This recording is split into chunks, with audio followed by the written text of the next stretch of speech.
Cryptillion and crypto crackhead army and nation. Today is Monday, June 28th, 2021, and you're about to get Timified.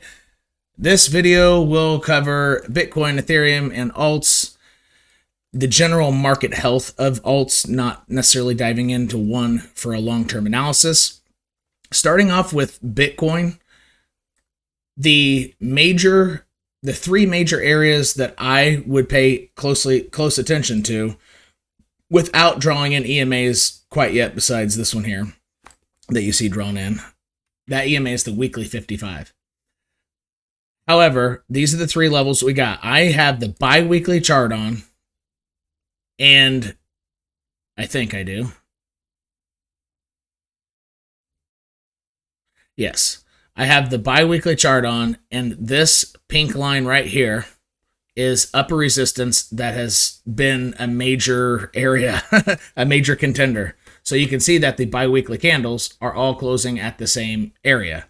Oddly enough, a lot of times that's how the weekly plays out, but between the bi-weekly candles, these were the fake outs. So this constituted the fake out between the closings, and for whatever reason, a lot of the play is on the bi-weekly. And so this next bi-weekly does not close for another week. And during this close, the monthly candle will end, as you can see on the right hand side, in 2 days. So I think there's going to be some interplay between the first 4 or 5 days of the monthly candle, which happens 4 days ahead of this, and then perhaps 5 days into, maybe around July 4th, there might be fireworks. For Americans, pun, I guess, intended, but pun deserved. It could align pretty well with that. And I don't know if you'll see fireworks at the very beginning of the candle, because a lot of times, and even in bullish candles, on a monthly scale, for example, you typically have wicks down. So that would give the first 5 days or 4 days of July to get that wick down, right? So this bi-weekly candle can close kind of like within parameters of the bi-weekly, and then the monthly hopefully could turn green if it does, and that would be the bullish thing to look out for. That's how I would assume it would play. I would think there'd be a dynamic between the first 4 months of the month, perhaps making that wick down if the bulls are going to take control, and then at the bi-weekly close around 4th, 5th of July, that's when you would see some upward movement. That's my interpretation over the larger time frames. What I see on the shorter time frames, I'm not for sure if they line exactly with that. However, that's the big scope that I have going on right now. This box that I have drawn here is also, so what I wanted to do is I wanted to make another bi-weekly line here, because you can see that this wick right where I'm stopped, it did hit it perfectly. However, I put a box here instead, because on the weekly scale, you did have a lot of closings. So you had a lot of activity here. And so I put a box instead of a third bi-weekly line. So these are the three areas that I'm interested in. And this upper box here is where this wick came up to, which should feed pretty well on the weekly, yes. So these weeks came up exactly where the bi-weekly had wicked up here. So that's exactly what essentially marked the weekly close.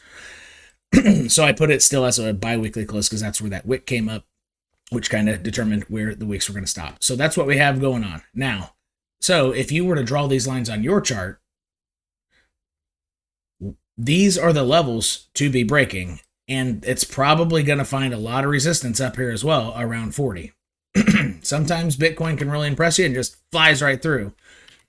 However, if price does fly right through, since we are in a phase where Bitcoin is being, people are with a lot of money are printing shapes that they see fit in the price of Bitcoin when there's low volume, and the Wyckoff distribution pattern. And I know that I was pretty late to the game on that.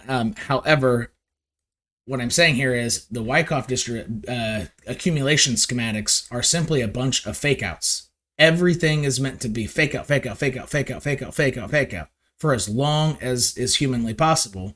So if you were to see price really break through one of these resistances, Well, maybe not this one because it's already put its time in. But if you see it break this top resistance without putting its time in to test it, you might consider that a high potential for a fake out. And as I said in my last video, where I think we might be in this pattern is if it's accumulation schematic 1, I don't think we're here. I think the lowest low was here. And that's what we just saw a few days back. So for clarity, let me actually put it on the 4 hour. Actually, I think it's following the daily. So a lot of people thought perhaps we were in the spring already, but they were using the wrong time frame. You could potentially justify that with the 4 hour, sure, but not the daily. And I think this is following the daily. And let me show you why. If it, you know, and it is still following it as of now. So if you could mark just, let's say 3 points, a low, 4 points, a high, a higher high, and a lower low. So low, high, higher high, lower low. Okay? Because this was on a lower low, right? So here's a low, a high, a higher high, and a lower low.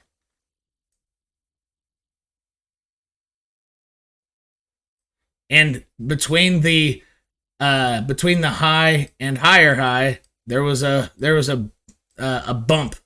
I'll put a bump, right? There was a bump. It's literally exactly on the money of this one. However, what could happen is the second accumulation phase is pretty similar to here as well. So this is accumulation 2.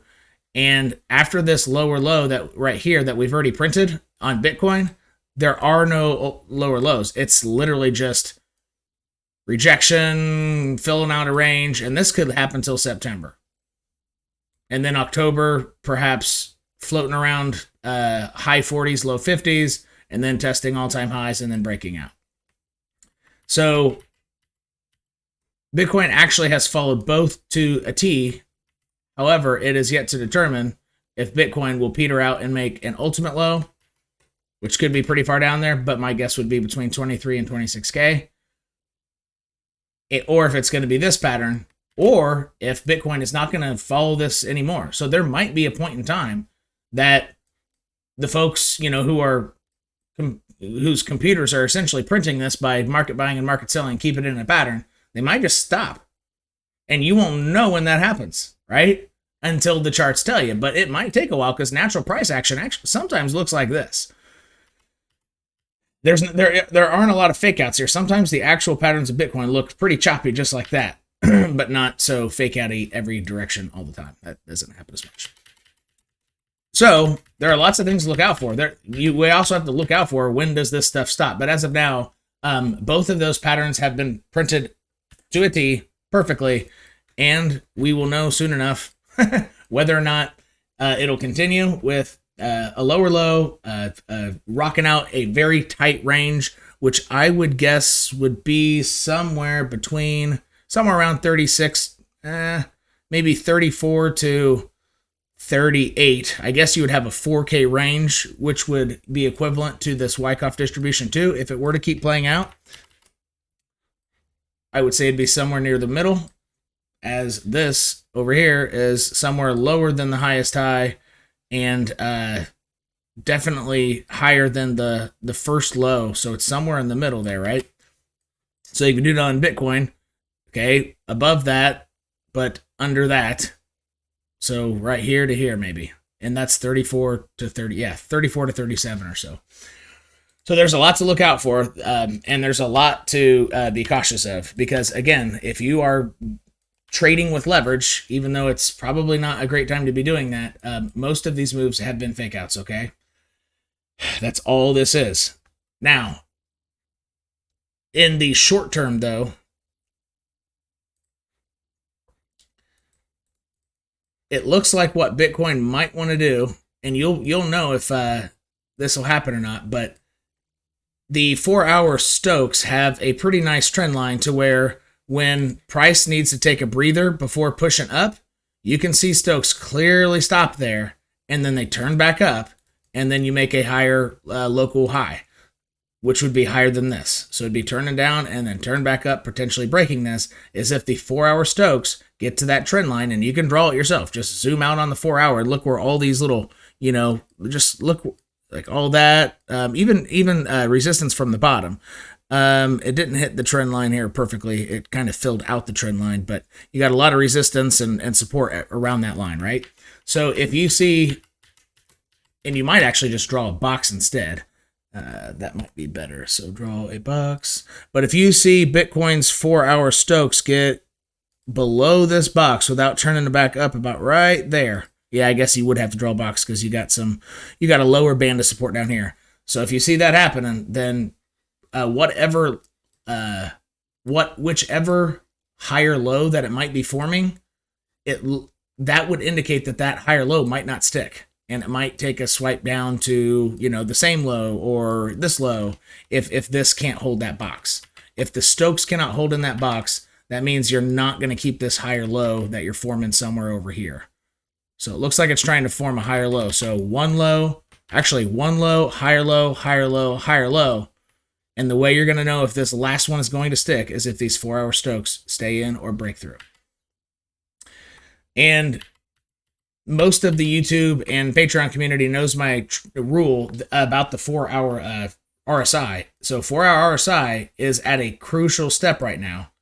It is going down to test the moving average of the RSI after the moving average crosses this line. So the moving average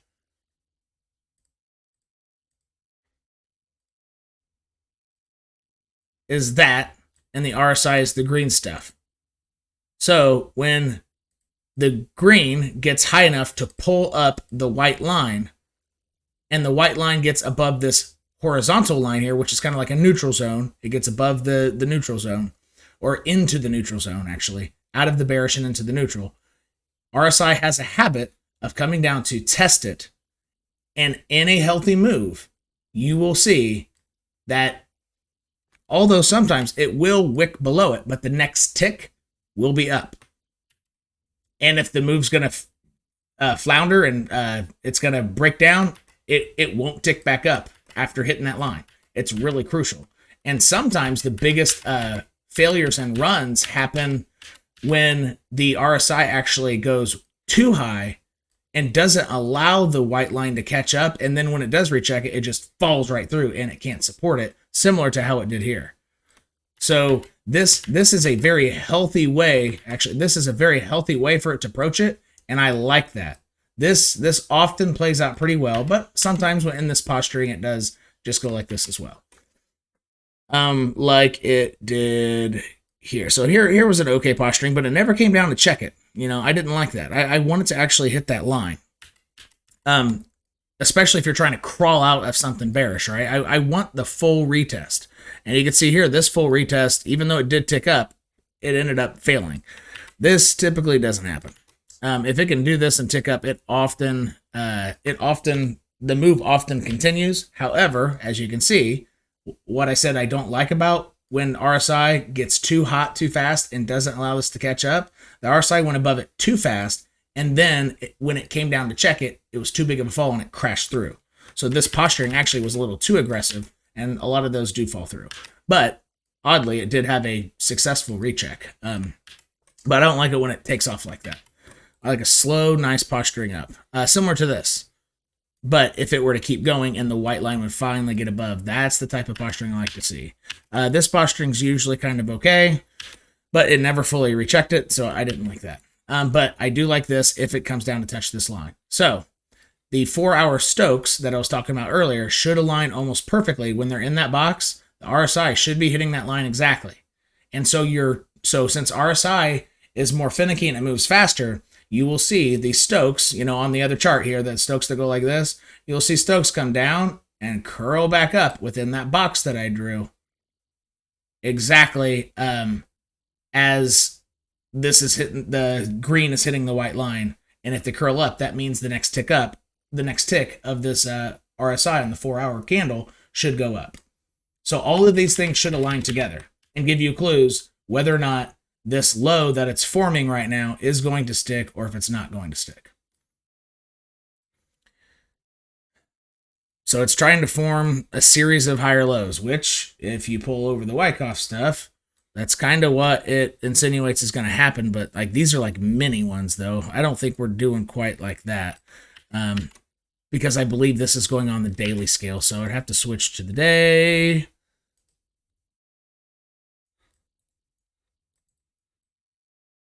Yeah, we only have one higher low on the daily. So it might be trying to form a second higher low on the daily here. So it might actually come all the way back down to here, maybe 32 or something, form some type of trend line like so. So the daily might form a trend line. It might actually come scare people out and come all the way down. Maybe not even today, but the next day come down to here to 32 or so at the bottom of this green box, which would fake a lot of people out because it would cross the weekly 55 EMA that I've drawn in here. And then, like I said, it would be kind of like a mini bear trap, and then it would continue marching back up. So that might be the trend line on the daily that it might follow. I would assume it might take one day and then a second day to get there, and then perhaps even that same day turn green all at once because it's meant to screw people almost exactly. Actually, like the air. Here you go, just like that. Actually, both of these candles were green that hit there. Well, there you go. I would actually expect something like that to happen because the entire point of if a Wyckoff's happening is to screw people over and fake out, as just as many fake outs as possible, and that would work out pretty well for them, and it would probably make a lot of people take on shorts when they see the price crossing the weekly 55, and it looks like it might be breaking structure on the 4-hour. So people who don't care to turn over to the daily might say, oh no, this lower high and this is being broken and this is being broken, I'm going short. And so when it hits that trend line, it just keeps going up right in their faces that are shorting, right? So that would actually be a perfect play. That's how I would want to screw bears if I were trying to screw them within 48 hours. That's exactly what I would do. All right, so that's okay. So let's look at Ethereum right now. All right, so Ethereum is crawling out of that box. Let's see what it's doing with its daily 200 EMA. So the moving average of 200 closings of candles where price closed, with a little favoritism on the last few candles as opposed to evenly distributing 200 average. It broke its 200 day. Interesting. What's Bitcoin? I didn't look at Bitcoin on this. So Bitcoin's still pretty far away. Okay, so right now, my theory from yesterday that it's like maybe the 6th or 7th video that I've done on sine cosine wave theory, or it's not a good name for it, but that's what I've been calling it. I really think that Ethereum and Bitcoin are going to start moving together. So with Ethereum doing pretty well above its daily 200, I mean, I think this bodes pretty well for Bitcoin. This gives me hopes that Bitcoin might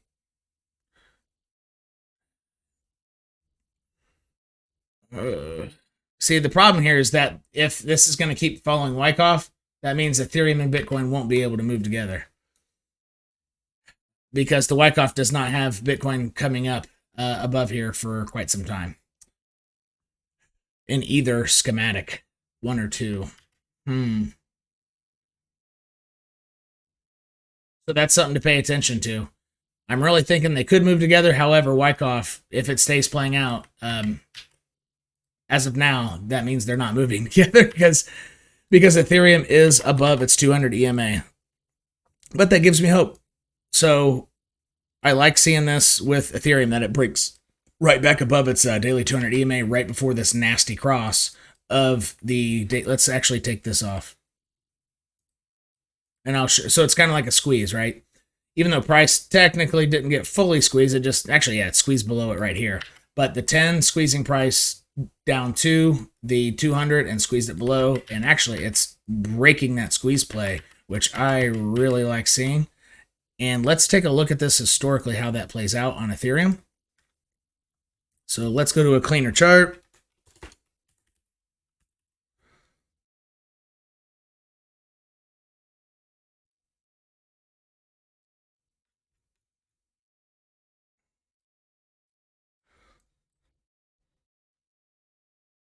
All right. So yeah, last time that this happened, coronavirus stuff, price got squeezed between the 200 and the 10, and it was a big downturn. So that's good to know that Ethereum did not have that just happen. Let's see here. Yeah, it likes to squeeze before, so it must be playing more like the 89. I think Ethereum must play the 89. Yeah, interesting. So Ethereum must get squeezed on the 89 and the 10, not the 200, because it's getting those. Yeah, so it squeezed price up in a triangle when the 10 crosses, and it squeezed price down when it gets sandwiched in a triangle like that too. Interesting. So Ethereum likes the 10 and the 89,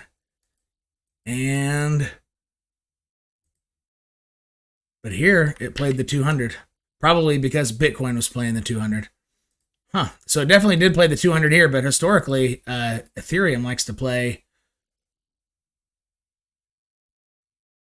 Ethereum likes to play the 89, but here is clearly 200.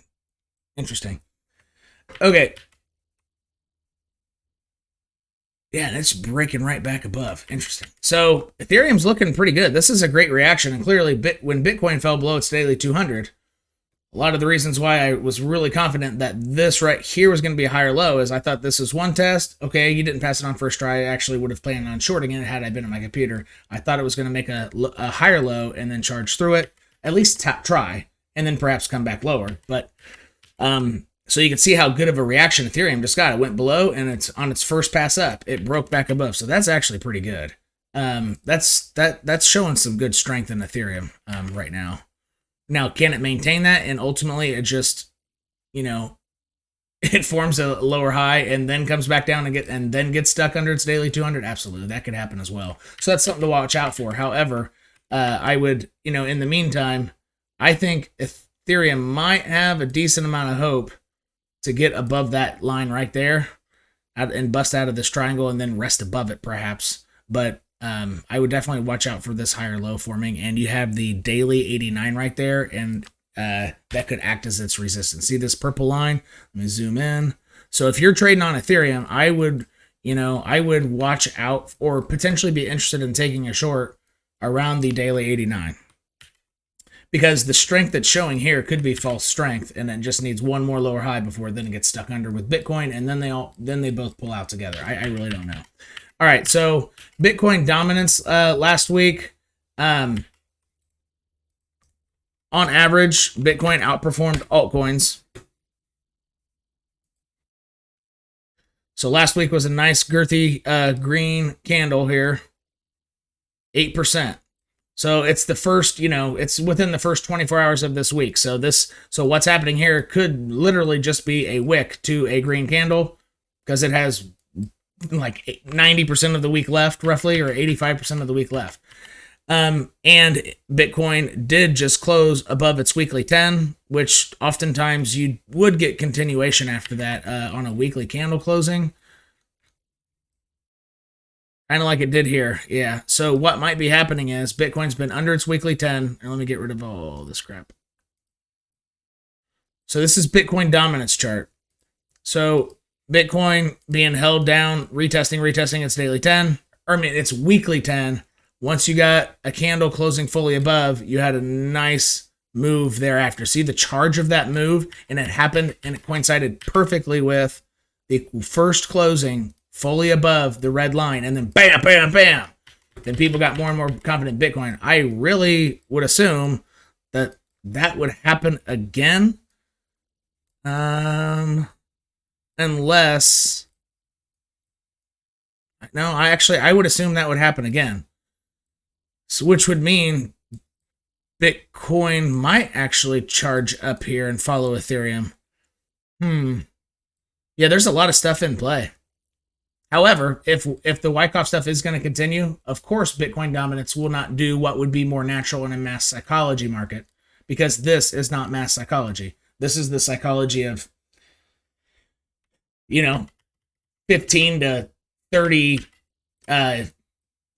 entities or institutions all playing together in some type of crypto cartel. So it is very possible that actually doesn't play out, because that would assume that mass market psychology is playing, and it's not. So to be determined on Bitcoin dominance. I'll be interested to see how that one closes. I'll follow up on that next week. All right, so you have other coins. Let's look at Cardano here. Yeah, that doesn't look good. It looks like it's getting ready to have a squeeze play. I bet it's the 89. Weekly, no, maybe not weekly, 89. That's probably too low, isn't it? Maybe let's take a look. So the 21. Yeah, if it squeezes down below that, that'll be a pretty, usually that squeezes pretty hard. See how Ethereum's reaction was? After Ethereum got squeezed between the red and the green, that candle alone was a 25% candle. Ugh. And they typically have some pretty severe consequences. So what just happened to Ethereum might actually be in store for Cardano.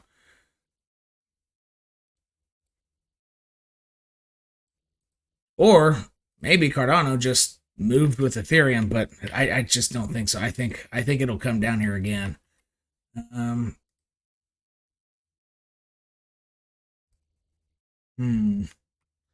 Yeah, it looks like Cardano's hasn't been exposed to the pressure down as much, and it looks like it's getting ready to succumb to it.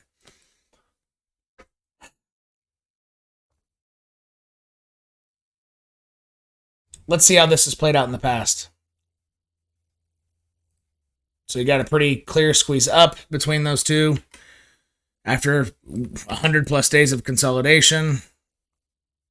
Here, it wasn't squeezed at all. It was actually already getting the momentum up. Something else happened. Cardano's playing some other moving averages. I don't know what they are on the weekly. It might be playing daily moving averages as a younger asset. Let's see what it usually plays here.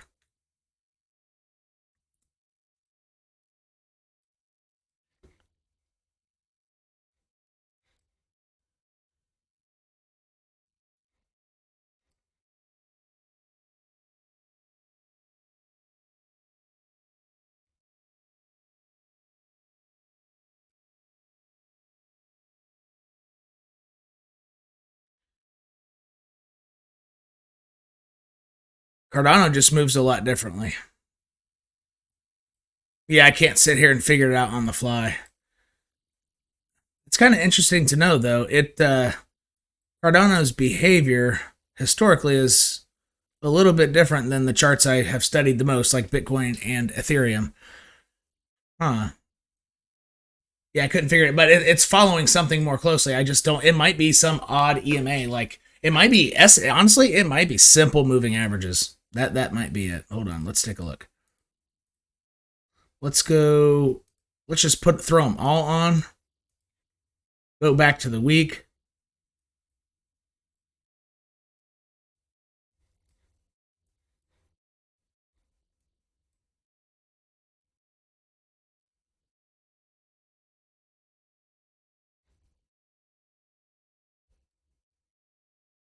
What was...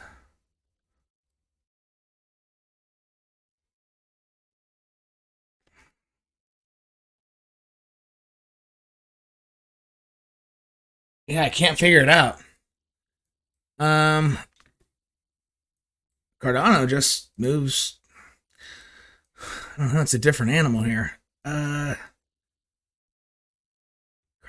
interesting. Even though I bashed on Cardano in the past, I just think for not having a full product or any sales or any actual customers yet, it shouldn't be valued more than Ford Motor Company, even if it does end up doing all the things it does. I've said that over and over. However, the chart is pretty cool. It's a fun. I've traded Cardano a bit, and it is a very, very fun asset to trade. Even if you don't like it, you can still make money off it. Like XRP, I kind of have a feeling, or my opinion. Well, it's not really. It's a correct opinion.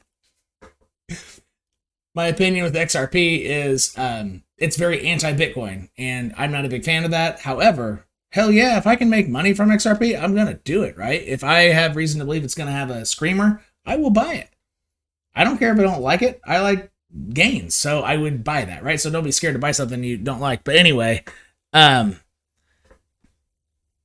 if y'all haven't tried poking around Cardano, I mean, I would suggest it. It's pretty fun. I wouldn't go heavy and, bet the bank on it because it does move differently, right? So let's look at some other laggards here and throw back on some EMAs. I will do something like, let's just throw on short-term weekly ribbons and start looking where everything is real fast, okay? So Bitcoin on the weekly ribbons at the bottom, they're getting ready to flip. Ethereum, it's in the middle. It's not at threat of flipping yet, but the top EMAs are starting to cross. That's the first sign of flipping. All right, ETH versus BTC, still very strong. So ETH versus Bitcoin is still looking really good. Cardano versus the dollar, it's near its top, so it's still looking pretty healthy, all things relative here. Litecoin looks like dog crap. Yeah, that's real bad. Litecoin and Dash are really getting hit. I didn't anticipate this. Yeah, I played this totally wrong. However, look at what Dash is doing though. It's hitting the bottom origin line, so I don't know. I expect a pretty good reaction off Dash here coming up. All right. And Bitcoin Cash also looks kind of like crap. So Ethereum really, and honestly, Cardano is the strongest of all these so far. Ethereum is number 2.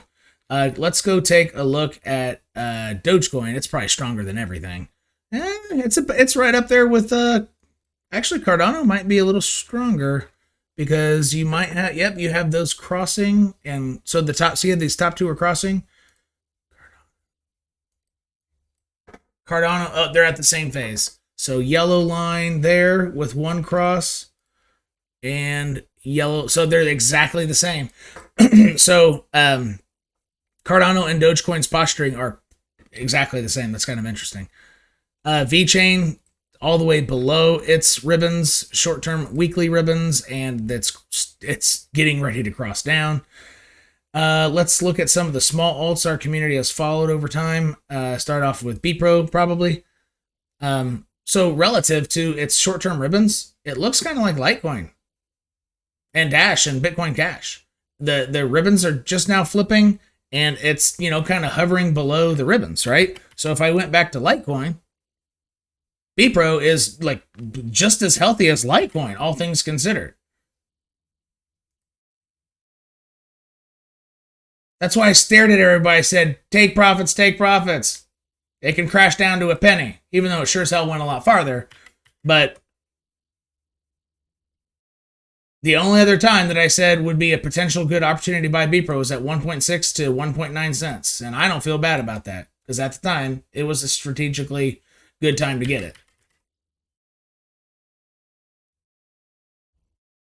I didn't harp on BPRO outside of that. Potentially, that's a horizontal. It looked like a pretty good horizontal, I do admit. But I also screamed at everybody, take profits, and I know most of you didn't. So, but all things relative. This is just as healthy as Litecoin. Think about it like that. Even though it sucks, because I'm staking a lot.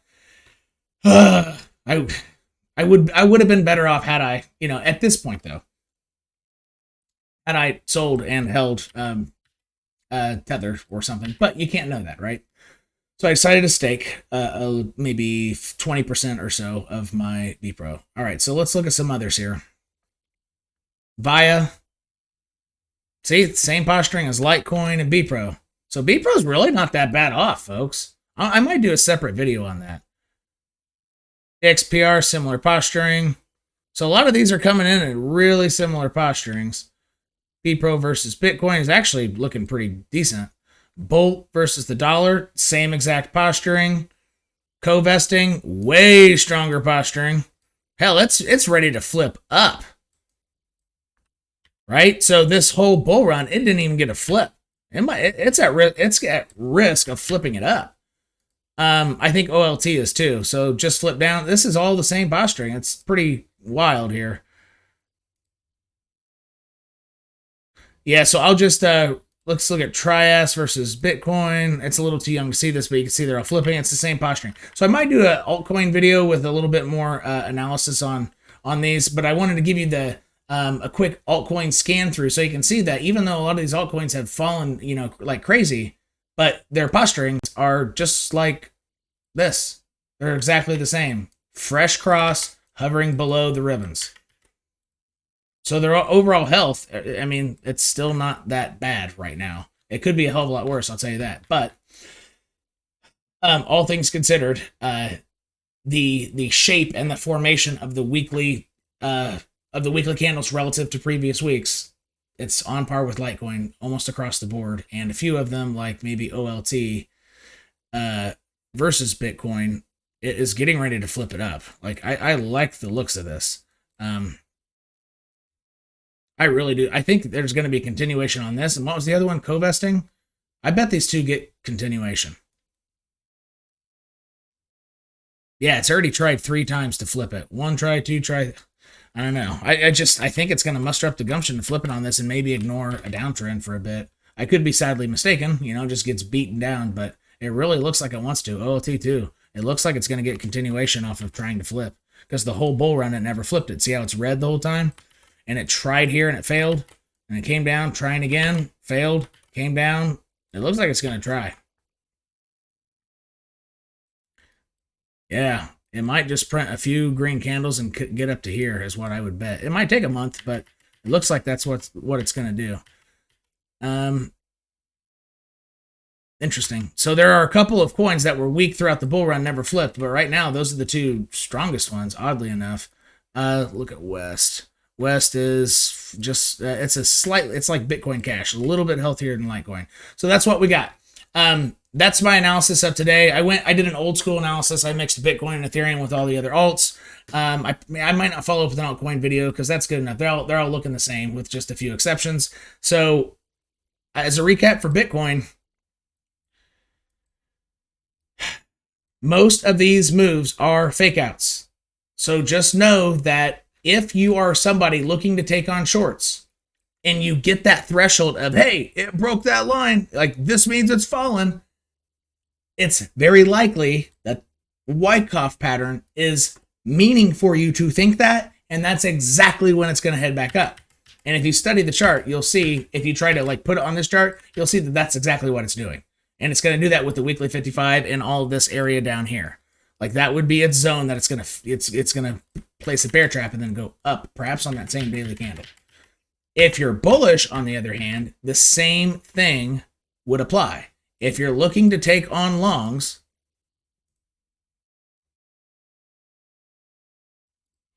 the same thing applies. Oh, you know, on let's say a 4-hour chart, oh, it broke my threshold, I'm going to take on a long. Well, Wyckoff pattern says, yep, we anticipate that. That's exactly when price is going to go back down or start chopping down again. So this market is really tough to play, and I want to stress that if you're one out there who always wants to be in a leveraged trade, you might cool your tits.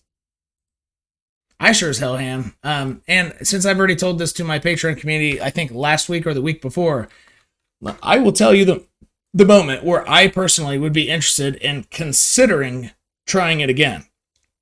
Where the, because it would align with Wyckoff 2 getting confident, and it would align with the fact that Wyckoff 2, this one, is more likely to play out than Wyckoff this, so I could say, hey, I'm confident that there won't be a lower low, and so I would wait until something in the charts gave me the signal that, hey, it's this one that's going to play out choppy but confident, right? Because it's getting ready to start testing up.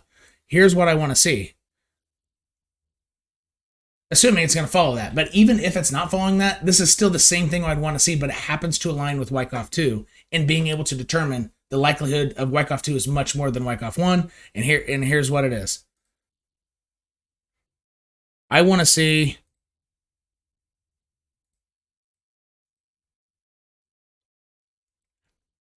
the daily 10 get above the daily 21, the red get above the yellow. And then it's probably going to get rejected from somewhere. So I might try to short that because it is going to retest it and come back down as the red, and let me make that red, is above the yellow.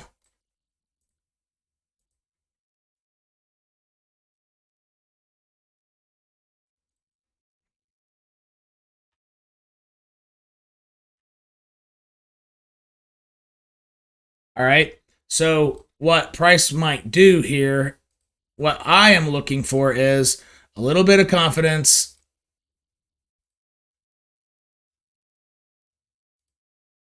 a rejection, but it goes up high enough to pull up these EMAs. I want to see Bitcoin retest this, close some candles, maybe wick past, maybe close one below, but I want to see some confidence base up here. And then after, I don't know, a couple candles or three, that's when Bitcoin might have the gumption to break both past this biweekly line and past the daily 200. Yep, which would be coming in right there at that time too. So this is what I personally want to see. And, you know, if I were to try to, if it were to take off first, instead of, and what Bitcoin could do, it could, instead of taking off, it could just creep up, mosey, which would be equivalent of this already. And once they cross and it's closing unexciting candles here, that's when I would want to potentially look into a long. But what I would expect to happen is there would be a little bit more volatility. Price will go up faster, get a rejection, come back down and test it if it's going to stick.